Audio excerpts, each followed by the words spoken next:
Good morning all of you. आज हम fourth number topic thermodynamics unit का thermodynamic process करने जा रहे हैं, जिसको हिंदी में बोलते हैं ऊष्मागतिकी प्रक्रम बोलते हैं, यानी ऊष्मागतिकी प्रक्रिया के नाम से जाना जाता है थर्मोडायनेमिक प्रोसेस। ये काफ़ी अच्छा टॉपिक है और इसमें से एक क्वेश्चन कंफर्म बनता है मिनिमम 3 मार्क्स का।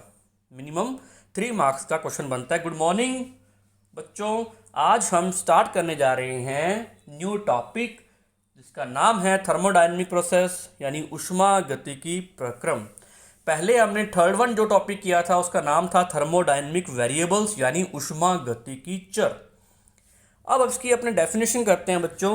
डेफिनेशन सबसे पहले पढ़ते हैं। If in any system any of thermodynamic variable it change then it could termed as thermodynamic process. ये देखो बच्चों, अगर इसकी डेफिनेशन को डिफाइन करें कि if in any system any of thermodynamic variables it change, यदि मैं क्या करूं किसी भी तंत्र की किसी भी ऊष्मागतिकी चरों में मैं बदल दूं तो उसका ऊष्मागतिकी प्रक्रम उसमें हो जाएगा, यानी थर्मोडायनेमिक प्रोसेस क्या होगी, थर्मोडायनेमिक जो प्रोसेस है वो क्या हो जाएगी, टेक प्लेस हो जाएगी, यानी वो प्रोसेस हो जाएगी। मतलब किसी भी सिस्टम में एनी वन सिस्टम, आपने कुछ सिस्टम लिया, सिस्टम का मतलब होता है किसी भी ऐसे इक्विपमेंट को मैं स्टडी के लिए चूज़ करता हूँ, थर्मोडायनेमिकली स्टडी करने के लिए सेलेक्ट करता हूँ, इट मीन वो सिस्टम है, थर्मोडायनेमिकली सिस्टम है। उस सिस्टम में जो वेरिएबल्स होते हैं, मैंने आपको करवाया वो टॉपिक, ये वेरिएबल्स में जैसे ही मैं चेंज लेकर के आऊँगा तुरंत क्या होगा, थर्मोडायनेमिक प्रोसेस हो जाएगा, एक ऊष्मागतिकी चर हो जाएगा। ये बात को अपने एग्जाम्पल के थ्रू अभी समझेंगे। मुझे पहले ये बताओ कमेंट सेक्शन में लिख करके बच्चों कि थर्मोडायनेमिक वेरिएबल्स कौन कौन से होते हैं। थर्मोडायनेमिक वेरिएबल्स कौन कौन से होते हैं, आप कमेंट सेक्शन में लिख करके बताओ मुझे अभी फटाफट। Tell me the name of thermodynamic variable, मुझे ऊष्मागतिकी चरों के नाम बताओ जो मैंने आपको बताए थे। ये कितने टाइप्स के होते हैं और इसके नेम बताओ फटाफट। कमेंट सेक्शन में नेम करते जाओ, लिखते जाओ कि सर ये होते हैं थर्मोडायनेमिक वेरिएबल्स। इससे पता लग जाएगा कि आपने डेली कंटिन्यू पढ़ रहे हो, स्टडी कर रहे हो। बिल्कुल शाबाश बच्चों, सारे बच्चे बता रहे हैं, शाबाश। ओके, तो मैं बताने जा रहा हूँ 3 थर्मोडायनेमिक वेरिएबल्स मैंने बताए थे। Total 3 types of thermodynamic variables, ऊष्मागतिकी चर।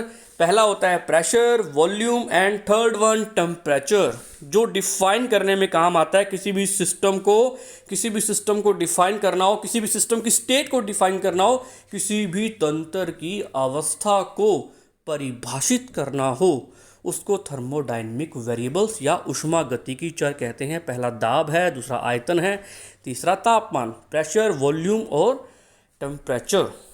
आगे चलते हैं बच्चों, 3 वेरिएबल्स हैं। अब इन तीनों के तीनों वेरिएबल्स में यदि चेंज आ जाए, मैं बोलता हूं कि प्रेशर, वॉल्यूम और टेम्परेचर, कोई भी सिस्टम है उसका प्रेशर भी चेंज कर रहा हूं, उसका वॉल्यूम भी चेंज कर रहा हूं, उसका टेम्परेचर भी चेंज कर रहा हूं। अगर मैं तीनों वेरिएबल्स चेंज कर दूं, नो डाउट उसमें थर्मोडायनेमिक प्रोसेस होगा। मैं अपने रूम को एग्जांपल लेके चल रहा हूँ। मैंने अपना रूम का एग्जांपल लिया, उसको मैंने मान लिया कि मैं उसकी स्टडी कर रहा हूँ thermodynamically, it is known as system. अब उस सिस्टम के अंदर मैं प्रेशर को भी चेंज कर रहा हूँ, वॉल्यूम को भी चेंज कर रहा हूँ और किसको चेंज कर रहा हूँ, टेम्परेचर को भी चेंज कर रहा हूँ। नो डाउट उस रूम में एक थर्मोडायनेमिक प्रोसेस होगी, ऊष्मागतिकी चर होगी। आप तीनों में से सर कहते हो कि हम तीनों को चेंज नहीं करते, हम ओनली वन टेम्परेचर को चेंज करेंगे, तब भी थर्मोडायनेमिक प्रोसेस होगा ही होगा। हम बोलते हैं सर हम ओनली वॉल्यूम को चेंज करेंगे, आयतन को परिवर्तित करेंगे, तब भी थर्मोडायनेमिक प्रोसेस टेक प्लेस होगा ही होगा। हम कहते हैं कि सर ओनली प्रेशर को करते हैं चेंज, दाब को परिवर्तित करते हैं, तो क्या होगा, बिल्कुल ऊष्मागतिकी प्रक्रम होगा। आप तीनों में से तीनों को तीनों चेंज कर दो, कोई 2 चेंज कर दो, मिनिमम 1 चेंज कर दो, एक तो आपको चेंज करना ही पड़ेगा, तब जाकर के थर्मोडायनेमिक प्रोसेस होगा, ऊष्मागतिकी प्रक्रम होगा। तुम कह रहे हो सर समझ नहीं आई बात, ये किस तरीके से आप बता रहे हो, इसको अपने बच्चों एग्जाम्पल से करेंगे। ओके, आगे चलते हैं। एक एग्जाम्पल लेते हैं, प्रेशर वर्सेस वॉल्यूम में ग्राफ प्लॉट करते हैं। अपने प्रेशर ले लिया मैंने, एक वॉल्यूम ले लिया।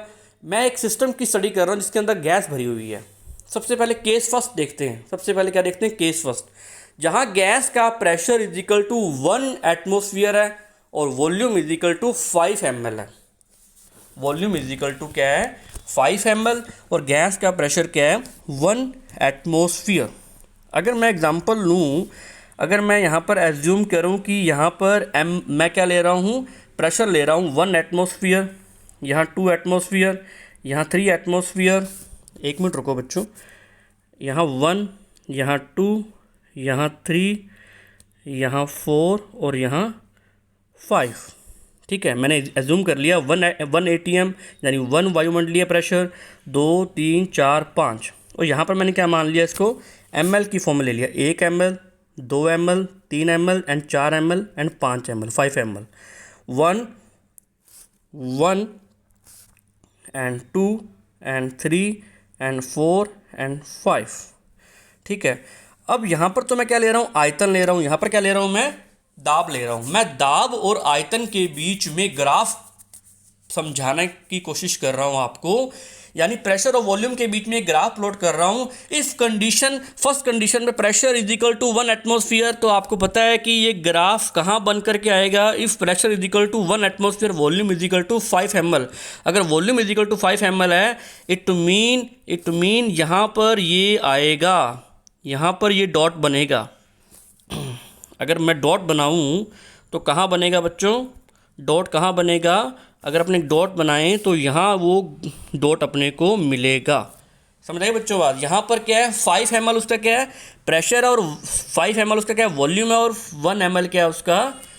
5 ml तो उसका वॉल्यूम है और 1 एटमोसफियर प्रेशर है। इसको बोलेंगे इनिशियल स्टेट। सबसे पहले इनिशियल स्टेट क्या लिया हमने? Pressure is equal to 1 atmosphere. बिल्कुल, प्रेशर यहाँ पर 1 एटमोसफियर है और वॉल्यूम कितना है? यहाँ पर वॉल्यूम की बात करें तो यहाँ पर ये 5 ml है। तो ये बन गई स्टेट फर्स्ट बन गई। अब मैं क्या कर रहा हूँ? सेकंड केस में क्या कर रहा हूँ? Gas is equal to pressure. मैंने क्या कर दिया? अब मैं प्रेशर को इंक्रीज कर रहा हूँ। प्रेशर को क्या कर रहा हूँ? इंक्रीज कर रहा हूँ। प्रेशर इंक्रीज करने से आपको पता है कि उसका वॉल्यूम धीरे धीरे डिक्रीज होना शुरू हो जाएगा। उसका वॉल्यूम जब धीरे धीरे डिक्रीज होगा तो नेक्स्ट पॉइंट जो अपने को मिलेगा वो यहाँ मिलेगा, वो यहाँ मिलेगा। आप मेरी बात समझ पा रहे हो कि पहले प्रेशर था 1 एटमोसफियर, तब वॉल्यूम था 5 ml। तब वॉल्यूम क्या था? तब उसका वॉल्यूम था 5 ml। जैसे ही मैंने प्रेशर को इंक्रीज करना शुरू किया, प्रेशर क्या है बच्चों? एक वेरिएबल है, एक चर है।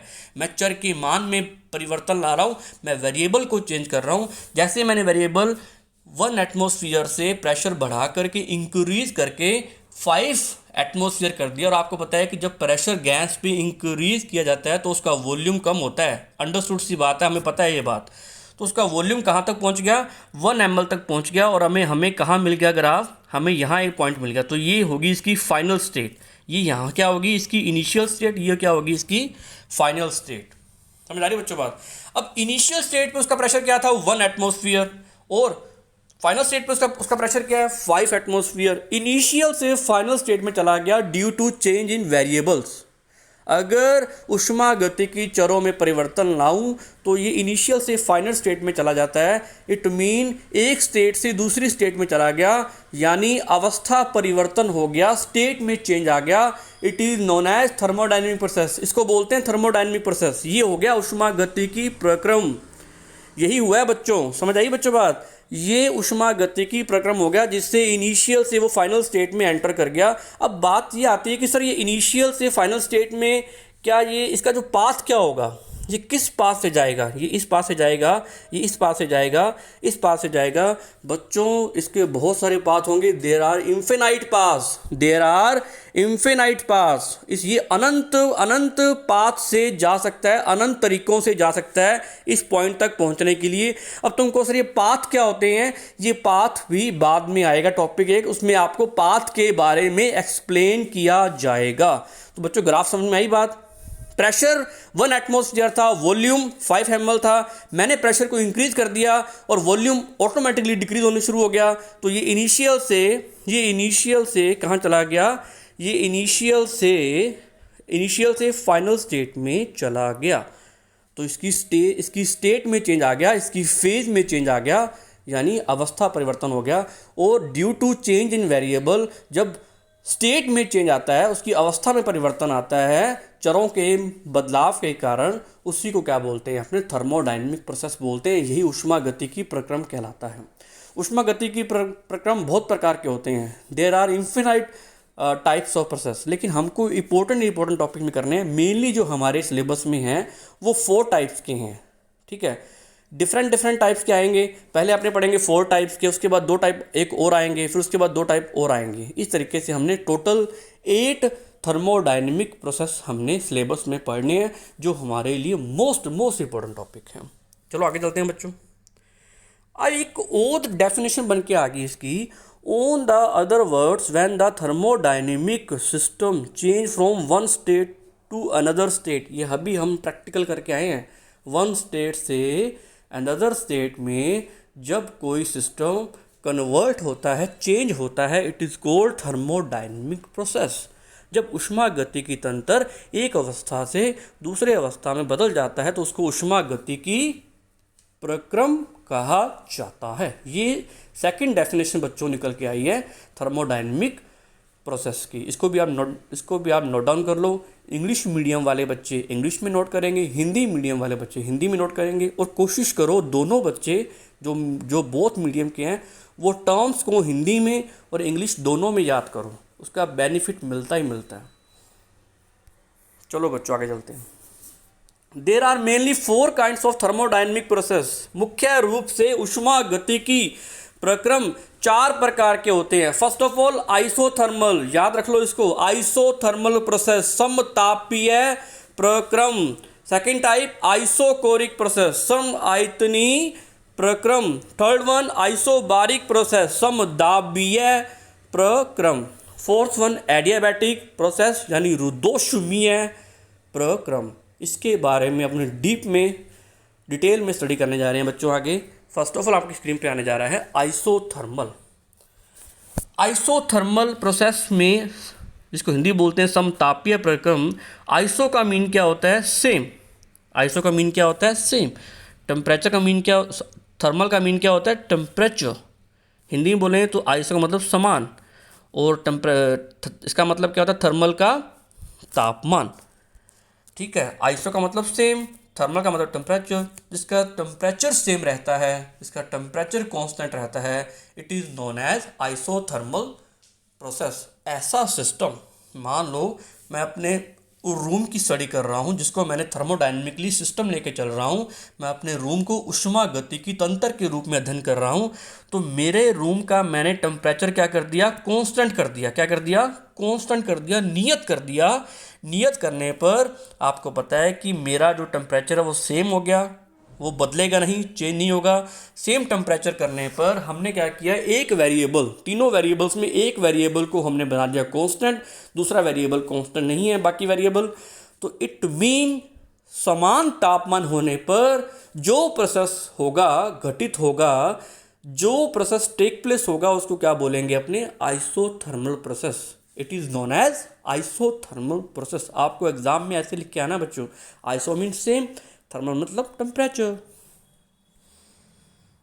अब बात आती है आइसोथर्मल प्रोसेस की डेफिनेशन क्या लिखें? द प्रोसेस, लिखो बच्चों, नोट डाल के लिखो, the process in which temperature is constant is called isothermal process. जहां पर टेम्परेचर कांस्टेंट रहता है, तीनों वेरिएबल्स में टेम्परेचर कांस्टेंट रहता है, उसको क्या बोलते हैं? अपने आइसोथर्मल प्रोसेस के नाम से जाना जाता है। It is known as isothermal process. जिस प्रक्रिया में, जिस प्रक्रम में तापमान स्थिर रहता है, उसको क्या बोलते हैं? अपने समतापीय प्रक्रम कहा जाता है। ये इसकी डेफिनेशन हुई। समझ आइए बच्चों बात? आइसोथर्मल प्रोसेस बोलते हैं।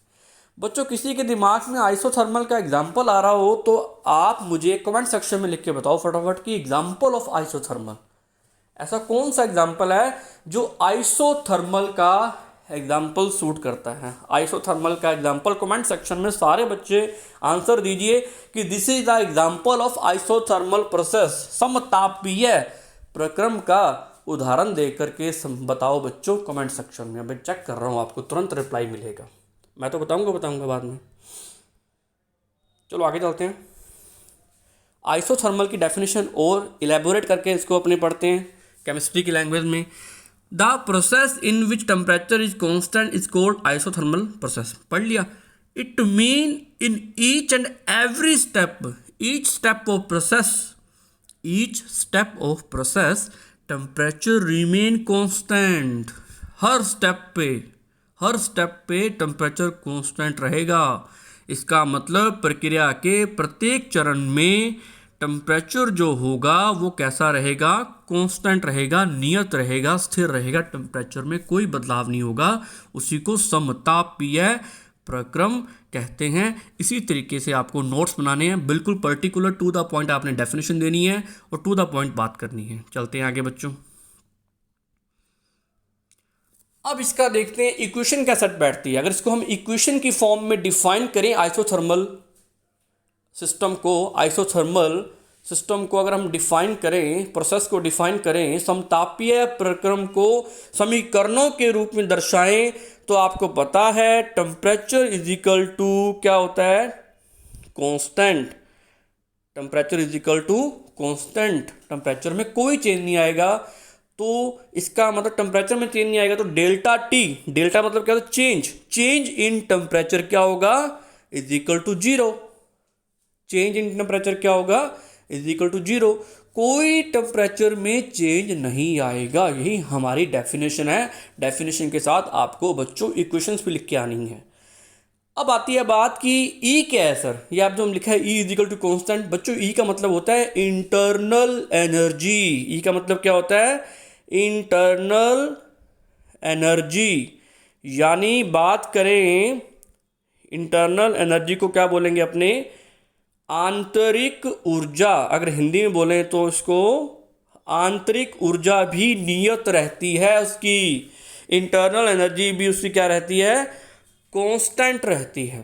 सही होती क्या चीज़ है नहीं बताएंगे अभी, बाद में जब इसका टॉपिक आएगा तब आपको डिस्कस किया जाएगा कि व्हाट इज इंटरनल एनर्जी। इसको अपने ई से डिनोटेड करते हैं, it is represented by E, capital E. इसको बच्चों यू से भी क्या करते हैं, रिप्रेजेंट करते हैं। ई या यू दोनों से इसको प्रदर्शित किया जाता है। पहली बात सुन लो, थर्मोडायनेमिक प्रोसेस करने जा रहे हैं हम। इसमें पहला टॉपिक हमने क्या स्टार्ट किया है, आइसोथर्मल प्रोसेस। आइसोथर्मल का मतलब क्या होता है, जहाँ पर टेम्परेचर क्या रहता है, कांस्टेंट रहता है, नियत रहता है। तापमान जो है वो स्थिर रहता है, कोई परिवर्तन नहीं आता। T is equal to constant और delta T is equal to zero, यानी तापमान में परिवर्तन यानी चेंज इन टेम्परेचर जीरो रहता है। लेकिन इसमें एक फैक्ट और होता है जो कि थर्मोडायनेमिक क्वांटिटी है। ये ई को है थर्मोडायनेमिक क्वांटिटी है, उष्मागतिकी राशियां हैं, जिसका नाम है ई, कैपिटल ई से लिखा हुआ है। इसको बोलते हैं इंटरनल एनर्जी भी कांस्टेंट रहती है। आपको ये बात लिख के आनी है, in this process internal energy is constant. इस प्रक्रम में आंतरिक ऊर्जा भी स्थिर रहती है, अर्थात आंतरिक ऊर्जा में परिवर्तन शून्य के बराबर होता है। Change in internal energy is equal to zero. समझ आइए बच्चों बात। अब बात आती है कि सर इंटरनल एनर्जी है क्या चीज़, वो अभी नहीं बताएंगे बच्चों, जब बाद में टॉपिक आएगा तब बताऊंगा। आप इतना नोट कर लो एक बारी कि change in internal energy zero होता है और इंटरनल एनर्जी कांस्टेंट रहती है उसकी, किसी भी सिस्टम की, जिसका ऐसे सिस्टम नहीं, ऐसे सिस्टम की बात कर रहे हैं हम, ऐसे तंत्र की बात कर रहे हैं हम, जो कि एक आइसोथर्मल है। आइसोथर्मल सिस्टम में मान लो मेरा रूम है, मेरे रूम को मैंने क्या किया, टेम्परेचर कांस्टेंट कर दिया। तो आप मुझसे क्वेश्चन पूछते हो कि सर आपके रूम का इंटरनल एनर्जी कांस्टेंट रहेगी या नहीं रहेगी? बिल्कुल रहेगी कांस्टेंट। क्यों रहेगी, कैसे रहेगी सर, होता क्या चीज़ है ये समझाओ। तुम्हें बाद में इंटरनल एनर्जी को एक्सप्लेन किया जाएगा, अभी नहीं, जब टॉपिक आएगा। ओके बच्चों, चलते हैं आगे। ये आपने क्वेश्चंस लिखनी है, इसको याद करना है और एग्जाम में लिख करके आना है। चलते हैं आगे बच्चों। कोई अब मैं ये जो आइसोथर्मल सिस्टम है ना, मैं एक गैसीय इक्वेशंस पर इंप्लीमेंट करने जा रहा हूँ। एक गैसीय सिलेंडर है, एक गैस का सिलेंडर है, उसके अंदर गैस भरी हुई, ऊपर क्या लगा हुआ है, उसके पिस्टन लगा हुआ, ढक्कन लगा हुआ है। अब मैं इसकी स्टडी कर रहा हूँ, इसके अंदर आइडियल गैस भरी हुई है। क्या भरी हुई है? आइडियल गैस, यानी आदर्श गैस भरी हुई है।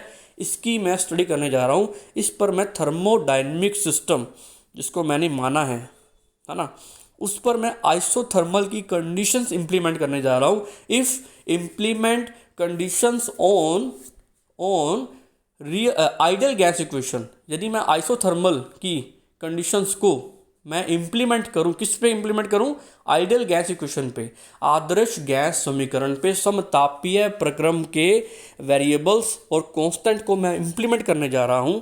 ये देखो PV is equal to NRT होता है, आपको पता है PV is equal to NRT is a ideal gas equation. आपको पता है कि प्रेशर और जो यहाँ पर वॉल्यूम, अगर बात करें यहाँ कौन कौन सी चीज़ कांस्टेंट है, यहाँ वेयर एन का मतलब क्या होता है? Number of moles. आर का मतलब क्या होता है? Gas constant. और टी का मतलब क्या होता है? टेम्परेचर। और टेम्परेचर भी क्या है यहाँ पर? कांस्टेंट है ना। तीनों को तीनों चीज़ें नियत हैं। एन भी नियत है, आर भी नियत है, टी भी नियत है। टी मतलब तापमान, आर मतलब गैस नियतांक, एन मतलब मोलों की संख्या। ये तीनों नियत रहती हैं। एन तो बताइए नंबर ऑफ मोल्स तो हमेशा फिक्स रहते हैं। आर क्या? गैस नियतांक है, नियतांक अपने आप में फिक्स है। तो बचा क्या? PV is equal to constant. ये सारी वैल्यू कॉन्स्टेंट होगी, नियत होगी। अगर वी को इधर लेकर के आएंगे तो ये इसके इन्वर्सनली प्रोपोर्शनल हो जाएगा, 1/V आ जाएगा, 1/में V आ जाएगा। इसका मतलब, इसका अगर हम देखें तो इसके बीच में क्या रिलेशन निकल के आता है? P inversely proportional of volume, यानी दाब आयतन के व्युत्क्रमानुपाती होता है समतापीय प्रक्रम में। In isothermal system pressure is inversely proportional of the volume. देखो बच्चों कितनी लैंग्वेज बन रही है। आपको खुद लैंग्वेज बनाना सीख सकते हो बच्चों, खुद आप थ्योरी को लिख सकते हो, लेकिन आपको कॉन्सेप्ट आना चाहिए। ये देखो, ये बनता है P inversely proportional of volume. Volume का क्या होता है? व्युत्क्रमानुपाती होता है, इन्वर्सनली प्रोपोर्शनल होता है। अगर हम ग्राफ प्लॉट करें, कमेंट सेक्शन में लिख के बताओ, अगर मैं प्रेशर और वॉल्यूम के बीच में ग्राफ प्लॉट करूं तो वो ग्राफ कैसा आएगा? इस इक्वेशन का मैं ग्राफ बनाऊं, एक सिस्टम माना है मैंने, एक आइडियल गैस सिस्टम है, उसकी मैं स्टडी कर रहा हूं, क्योंकि उसमें मैंने टेम्परेचर क्या कर दिया? कांस्टेंट कर दिया। तो प्रेशर जो है वॉल्यूम का क्या आ गया? इन्वर्सनली प्रोपोर्शनल आ गया। तो ग्राफ प्लॉट करें तो ग्राफ कैसा आएगा? कमेंट सेक्शन में लिख के बताओ बच्चों, जल्दी लिख के बताओ, शाबाश। ग्राफ आएगा ग्राफ कैसा आएगा? रेक्टेंगुलर हाइपरबोला ग्राफ मिलेगा, आयताकार अति परिवलय ग्राफ बनेगा। जैसे जैसे प्रेशर इंक्रीज होता जाएगा वैसे वैसे वॉल्यूम में डिक्रीमेंट आएगा। जैसे जैसे प्रेशर इंक्रीमेंट होगा वैसे वैसे वॉल्यूम में डिक्रीमेंट आएगा। इन्वर्सनली का मतलब ये होता है, अगर मैं इन्वर्सनली की फॉर्म में लिखूं, प्रेशर जो है वो वॉल्यूम के इन्वर्सनली प्रोपोर्शनल है। इट मीन अगर वॉल्यूम को इंक्रीज कराओगे तो प्रेशर डिक्रीज होगा। इट मीन आयतन को आप बढ़ाओगे तो दाब में कमी आएगी। यदि दाब को बढ़ाओगे तो आयतन में कमी आएगी। नो डाउट, जब अपने दाब को बढ़ाते हैं तो क्या होता है? जब अपने दाब को बढ़ाते हैं तो आयतन में कमी आती है ना। अगर हम प्रेशर को इंक्रीज करते हैं तो वॉल्यूम में डिक्रीमेंट आता है। आपके सामने ग्राफ बना हुआ है। इफ़ प्रेशर इंक्रीज कर रहा हूँ, मैं प्रेशर इंक्रीज कर रहा हूँ तो वॉल्यूम क्या हो रहा है? डिक्रीज हो रहा है। आप इसका एग्जांपल आप घर में भी कर सकते हो। कोई गैस सिलेंडर लो, उस पर प्रेशर बढ़ाना स्टार्ट कर दो, क्या होगा? वॉल्यूम डिक्रीज होना शुरू हो जाएगा। ये एक प्रकार का रेक्टेंगुलर हाइपरबोला ग्राफ बनता है प्रेशर और वॉल्यूम के बीच में। यदि मैं आइसोथर्मल सिस्टम को इम्प्लीमेंट करूं किस पे? रियल गैस इक्वेशन पे। समझ आई बच्चों बात? यहाँ N is equal to number of moles, मोलों की संख्या, T is equal to temperature, तापमान, R is equal to gas constant यानी गैस नियतांक। ये चीज़ें आपको एग्जाम में लिख करके आनी, इस तरीके से आपको डिफाइन करना है। बच्चों आप अपनी बुक्स में से आराम से देख लेना, आपको इस तरीके से डिफाइन नहीं किया नहीं मिलेगा। एक एक चीज़ हम ईच एंड एवरी पॉइंट को डिस्कस कर रहे हैं और बिल्कुल टू द पॉइंट बात कर रहे हैं, कोई फालतू में नहीं जा रहे बातों को लेकर के हम। ओके बच्चों, ये ग्राफ आपको प्लॉट करना है। किसके लिए प्लॉट करना है? For ideal gas equation in isothermal system. चलते हैं बच्चों आगे, टॉपिक समझ में आ गया होगा आपको। अब एग्जाम्पल लेते हैं बच्चों। एग्जाम्पल बड़ा शानदार आ रहा है। ये एग्जाम्पल देखो बच्चों, अगर आइस का एग्जांपल लेते हैं, बर्फ़ का एग्जांपल लेते हैं। जब आइस वाटर में कन्वर्ट होती है तब टेम्परेचर कांस्टेंट रहता है। बच्चों का ये बात सोच करके दिमाग में जरूर डाउट आ रहा होगा, सर ऐसे कैसे होता है, सर ऐसे कैसे होता है कि आइस को वाटर में कन्वर्ट किया तो टेम्परेचर कांस्टेंट है, नियत है, टेम्परेचर में कोई बदलाव नहीं आ रहा, टेम्परेचर में कोई परिवर्तन नहीं आ रहा, ऐसा कैसे हो सकता है सर? हो सकता है। तुम सोचो कि आइस से वाटर में जब कन्वर्ट करते हैं तो टेम्परेचर कांस्टेंट रहता है, फिर भी आइस वाटर में कन्वर्ट हो जाती है without change in temperature, without change in temperature. इसका मतलब यहाँ पर हीट जो है वो कहाँ जा रही है, हीट क्या क्या अपना रोल प्ले कर रही है, मुझे कमेंट सेक्शन में लिख के बताओ। मैं अभी इस बात को एक्सप्लेन नहीं करूँगा, इस बात को एक्सप्लेन मैं कल करूँगा। अभी तुम मुझे ये एग्जांपल समझाना, मैं तुम्हें डाउट क्लास में इसको समझाऊंगा। जब डाउट क्लास अपनी लगेगी तब आपसे मैं इसके बारे में पूछूंगा कि हाँ बच्चों बताओ ऐसा क्यों हुआ। हीट को जब वाटर में कन्वर्ट करते हैं तो टेम्परेचर कैसे नियत रहता है, तापमान कैसे नियत रहता है, बहुत शानदार एग्जांपल है। और इसका अगर किसी को आता है तो कमेंट सेक्शन में लिख करके बताते रहो, नहीं तो मैं डाउट क्लास में आपसे पूछूंगा, जिसको नहीं आएगा तो मैं इसको एक्सप्लेन करूंगा। लेकिन पहले आप जानिए, देखिए, खुद आपको अपने आप को एनालिसिस कीजिए कि क्या हम इसका रिप्लाई दे सकते हैं। मैंने तो बताना है। ओके बच्चों, चलते हैं आगे। ये एक एग्जांपल है, इसको नोट कर लो कि आइस का वाटर में कन्वर्ट होना, it is the example of isothermal process. यह उदाहरण है ऊष्मागतिकी प्रक्रम का। सेकंड टाइप आने जा रहा है बच्चों, यहां पर करना सेकंड टाइप आने जा रहा है बच्चों, आइसोकोरिक प्रोसेस। अब बात आती है सर कोरिक का मतलब क्या होता है, मुझे कमेंट सेक्शन में लिख के बताओ कि कोरिक का मतलब क्या होता है, कोरिक का मतलब क्या होता है और आइसो का मतलब क्या होता है। आइसो का मतलब होता है सेम। अगर हम बात करें आइसो का मतलब क्या होता है, सेम यानी समान। और कोरिक का मतलब क्या होता है, कोरिक का मतलब क्या होता है बच्चों, कोरिक का मतलब होता है आयतन। सिंपल सा नाम से पता लग रहा है, जिसका आयतन समान रहेगा सम आयतनी प्रक्रम कहलाता है, जिसका वॉल्यूम सेम रहेगा, volume is constant, it is known as isochoric process. तीन वेरिएबल से हम छेड़छाड़ कर रहे हैं बच्चों, देखो हम तीन वेरिएबल्स को ही क्या कर रहे हैं, पंगे ले रहे हैं तीन वेरिएबल से। कौन सा प्रेशर, कौन सा वॉल्यूम, कौन सा टेम्परेचर। अगर मैंने वॉल्यूम को कांस्टेंट कर दिया इट इज आइसोकोरिक प्रोसेस, अगर मैंने टेम्परेचर को कांस्टेंट कर दिया it is isothermal process, isothermal. Okay, तो आइसोकोरिक शुरू में होने जा रहा है, इसकी डेफिनेशन पढ़ते हैं। The process in which volume is constant is called isobaric process. बिल्कुल, जहाँ वॉल्यूम कांस्टेंट रहेगा उसको अपने आइसोकोरिक प्रोसेस के नाम से जानते हैं, it is known as isochoric. A process is said to be isochoric if the volume remains constant in each and every step of the process. कोई भी थर्मोडायनेमिक प्रोसेस हो रही है, कोई भी थर्मोडायनेमिक सिस्टम है, उसके ईच एंड एवरी स्टेप जो होगा वो रिमेन वॉल्यूम के बिहाफ पे कांस्टेंट रहेगा, वहाँ पर वॉल्यूम चेंज नहीं होगा। उसी को क्या बोलते हैं, अपने आइसोकोरिक प्रोसेस बोलते हैं। चलते हैं बच्चों आगे। जिस प्रक्रिया में आयतन स्थिर रहता है उसे सम आयतनी प्रक्रम कहते हैं। यदि तंत्र के प्रत्येक चरण में आयतन स्थिर रहता है तो ऐसे प्रक्रम को सम आयतनी प्रक्रम कहा जाता है। जहाँ तक मैंने पूरा पॉइंट टू पॉइंट बात क्लियर करने की कोशिश की है, मैं जानता हूँ आपको क्लियरली, नीट एंड क्लियरली समझ आ रहा होगा। यदि बच्चों को डाउट आ रहा है तो आप फटाफट कमेंट सेक्शन में आंसर दीजिए कि बच्चों को डाउट आ रहा है, यस या नो। फटाफट आंसर दो बच्चों। कोई दिक्कत आ रही है तो जो चीज़ें मैं एक्सप्लेन कर रहा हूँ आपको एक्सप्लेन हो रही है, जल्दी लिखो। ओके बच्चों, कोई प्रॉब्लम नहीं आ रही है, चलते हैं आगे। अब इसको अगर मैं इक्वेशन की फॉर्म में डिफाइन करूं, डिफाइन एज द इक्वेशन, समीकरण के रूप में लिखूं, तो आपको बताया volume is equal to constant, ताप जो उसका आयतन है वो नियत रहता है, delta V is equal to zero, change in volume zero, volume में चेंज बिल्कुल नहीं होता, वॉल्यूम में परिवर्तन बिल्कुल नहीं होता, यानी चेंज इन वॉल्यूम, आयतन में परिवर्तन जीरो, यानी आयतन स्थिर रहता है, नियत रहता है। ये इसकी आइसोकोरिक सिस्टम की, आइसोकोरिक प्रोसेस की एक इक्वेशन फॉर्म बनती है। चलते हैं बच्चों आगे। आइसोकोरिक सिस्टम को, आइसोकोरिक प्रोसेस को अगर अपने आइडियल गैस सिस्टम में इम्प्लीमेंट करें तो क्या बनेगा बच्चों। इसका एग्जांपल देने जा रहे हैं पहले आइसोकोरिक का। All close container reactions are isochoric, all closed container reactions are isochoric process. जितनी भी बंद डिब्बे में या क्लोज कंटेनर में जितनी भी केमिकल रिएक्शंस होती हैं वो सारे के सारे एग्जाम्पल है आइसोकोरिक, क्योंकि वहाँ पर उसका आयतन, उसका वॉल्यूम बदलता नहीं है, चेंज नहीं होता है।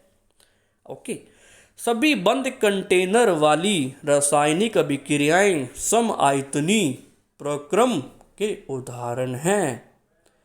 यदि हम इस बात को इम्प्लीमेंट करें आइडियल गैस इक्वेशन में PV = nRT पर, तो मैंने क्या किया, वॉल्यूम तो कांस्टेंट कर ही दिया, तो वॉल्यूम कांस्टेंट हो गया, है ना बच्चों। इसमें एक थोड़ी सी मिस्टेक हो गई, V जो है V लिखा रह गया, V तो मैंने कांस्टेंट कर दिया, N भी कांस्टेंट कर दिया और R भी कांस्टेंट कर दिया।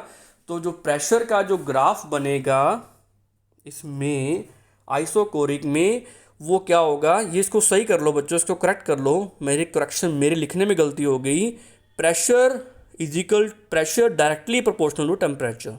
इफ आइसोकोरिक सिस्टम में मैं आइडियल गैस इक्वेशन सिस्टम को आइसोकोरिक सिस्टम बना दूं, यानी वॉल्यूम वहाँ कांस्टेंट कर दूं, तो N तो कांस्टेंट है ही बच्चों, है ना। N क्या है, N तो कांस्टेंट है ही, वॉल्यूम भी कांस्टेंट है, R भी कांस्टेंट है, तो PV = nRT होता है। तो वॉल्यूम कांस्टेंट हो गया, N कांस्टेंट हो गया, R कांस्टेंट हो गया, तो बचा क्या, वेरिएबल क्या बचे, P डायरेक्टली प्रोपोर्शनल।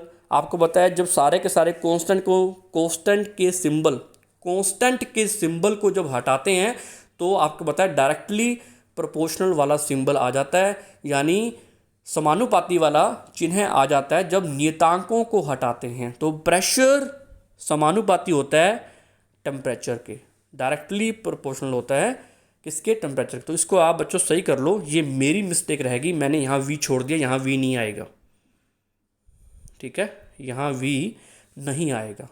तो इसका ये बनता है। अगर मैं ग्राफ प्लॉट करूँ प्रेशर और टेम्परेचर के बीच में, मैं प्रेशर को इंक्रीज़ कर रहा हूँ तो टेम्परेचर को भी इंक्रीज़ कर रहा हूँ, तो क्या इफेक्ट पड़ेगा। आपको पता है कि जब कोई चीज़ समानुपाती होती है, अगर आप प्रेशर बढ़ाओगे तो टेम्परेचर भी बढ़ेगा, टेम्परेचर बढ़ाओगे तो प्रेशर भी बढ़ेगा। तो बच्चों बताओ क्या ग्राफ बनेगा, जल्दी बोलो कमेंट सेक्शन में, इसका ग्राफ क्या बनेगा बच्चों।